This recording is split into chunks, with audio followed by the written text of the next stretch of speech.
আর যদি প্রেমিক ফোন করে, গার্লফ্রেন্ড, কি বুঝলেন, ওটা বাইরে, ও বাবা দীপালি ফোন করেছে, মোটরসাইকেল চালাচ্ছে, হ্যাঁ বলো কেমন আছো, হ্যাঁ কবে আসবে বলো, তুমি তোমাকে রেস্টুরেন্টে খাবো।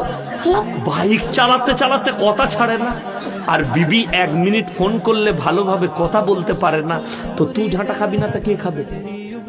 বড় কষ্ট লাগে। অনেকজন বলে আমার তাবিজে বশ হয়, আমি তার কাছে তাবিজ লুব মোদিজিকে বস করার জন্য। কোন মৌলবি আছে দিবে, 1 লাখ টাকা দেবো তাকে, মোদিজিকে বস করে দে, মোদিজি যেন আমাকে ভালোবাসে। দেখুন তো সেই মৌলবি বলছে। যেমন আমাদের দেশের অনেক মৌলবি আছে জামা মেপে রোগ বলে দিচ্ছে, কি বলে এরকম করে বিরাট গোলমাল তো। আর মেয়েদের কাছে যদি এরকম কোনো মৌলবি জামা মাপে না, মেয়েরা বলবে দারুণ জানেলো, মেয়েদের কাছে বাজার খুলে যাবে, কি বুঝলেন। আর যে মৌলবি বলবে তাবিজ দিতে জানি না, মেয়েরা বলবে কি মৌলবি রেখেছিল, কিছুই জানে না।